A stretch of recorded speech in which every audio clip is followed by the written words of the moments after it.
Europe Manipur युमगी थौमिसिंग अथुबदा थादोरकदबनी हाइना मैरा पाइबिसिंगना वकत मिफम फंख्रे युमगी थौमिसिंग हाइबदी ngamba एलेस रंबो लौरेंबम विशाल टेक्चम अमदी रोबिन्सम Maisnam condition अमत याउदना थादोरकदबनी हाइना लांगथवाल कुंजा अपुनबा मैरा पाइबी loop अमदी सिंगजमैतु Lilong इमा मैरा पाइबी अपुनबा अमदी सिंगजमैतु Lilong United clubs organisation अमदी लैकाईगी मैरा पाइबी सिंग पुल्लगा अयुकी पुंग 13 लांगथवाल कुंजा मयाईगी कैथेल मचादा वकत मिफम फंखिबनी ngasi famkiba wakat mifam aduda yaukhiba langthawal kunjagi maira paibi member ama oiriba soram ongbi mani leimana wafam khra thamladuna hai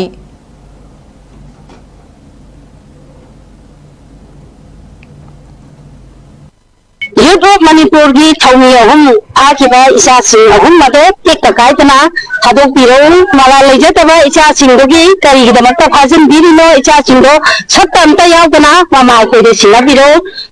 अमदे Europe Manipur की फाख्रबा थौमी ngamba एलेस रंबो की अपोकपि लौरेंबम ओंबी बिजयानसु वफम सिंग मियामदा थमलखी Europe Manipur की सिद्धांग मगे ममानी मयांग पुंदा कई Y खर पेंदब खर तंग थमजरी यूरोप मणिपुर हाइबसिदा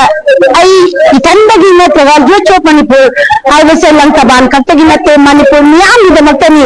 इचासिंगना अचुम्ब खोलाव लावदा इचासिंगु लेंग ओतंगमदना इचासिंगु फाजिन पुंसिंदुना लेरिबासे मफम मफम खुदिंग इमा इबिंगसिंगना लौथोकदा मतेंग पांगबियो अदुगा इचासिंगना ngasi चलसिनबा खोंसंजे मणिपुर मियामगिनी करिगुंबा मालेम थोंगामना लेबाकी दमकता लेबाकी कन्नबगी दमकता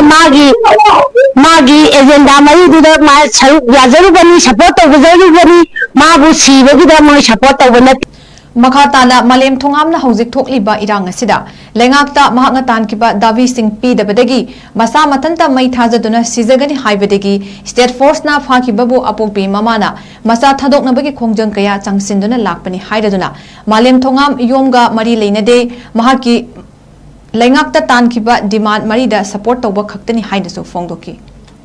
मलेम थोंगाम की सपोर्ट तौबा हाइबदी माना छिजगनी सोसाइ तौबनी हाइबदा सपोर्ट तौजबा नते माना तानजरिबा डिमांड मरी जो खतम बा अखोय इसा सिंगसु सगत खिबनी अदुगा इसा सिंगदना मंगंदा टेंशन गिबसु लैते इसा सिंगती मफम खुदी चलगा मची खुदी की हौरनिबा इरा हिसिदा हौरनिबा होजिक थोइबा इरा हिसिदा अनंबा अचुमबगी दमकता मतीन पाहो छुम फाजल लेगा कारगदी अखोय से करमाय तौदैनो ममा कोई मयाम जो बोलब फाजल बिरो हागे वाई से थंजनी सरकार की नेतगसु